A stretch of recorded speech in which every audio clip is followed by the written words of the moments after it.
সিকিন্দার রাজার হাত ধরে হারিয়ে যাওয়া জিম্বাবুয়ের এক অনন্য উত্থান।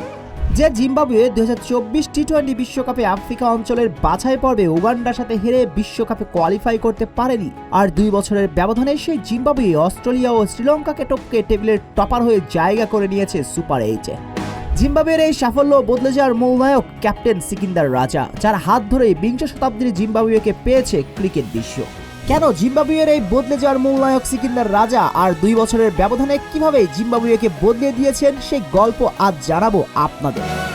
বেতন ভাতা ও অন্যান্য সুবিধা থেকে বঞ্চিত হয়ে জিম্বাবুয়ে ক্রিকেট যখন নির্বাসনের পথে, তখনই ক্যান্সারকে হার মানিয়ে সুস্থ হয়ে জিম্বাবুয়ে ক্রিকেটের ত্রাতা হয়ে ফিরে আসেন সিকিন্দার রাজা। পান অধিনায়কত্বের দায়িত্ব তখন থেকেই যেন পণ করে রেখেছিলেন পাল্টে দিবেন জিম্বাবুয়ে ক্রিকেটের চিত্র।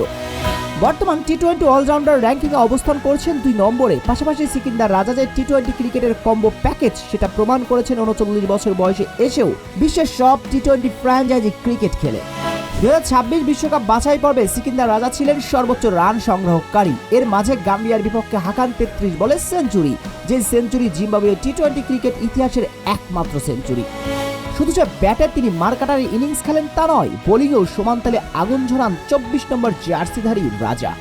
গত বছর সেপ্টেম্বরে এই লঙ্কানদের বিপক্ষে তাদের মাঠে 80 রানে অল আউট করেছিলেন, সেখানে নায়ক ছিল এই রাজাই। 11 রানে শিকার করেছিলেন 3টি উইকেট।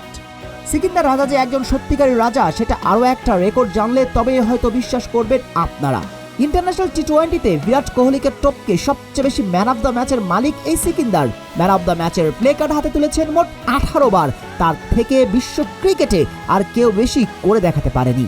পারফরম্যান্সের বয়সের ছাপটা কোনোভাবেই বোঝা যায় না।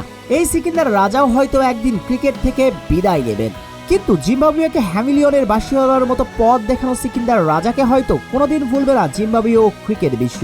কিছু মানুষ হারিয়ে গেলেও তার কীর্তির মাঝে বেঁচে থাকে মহাকাল।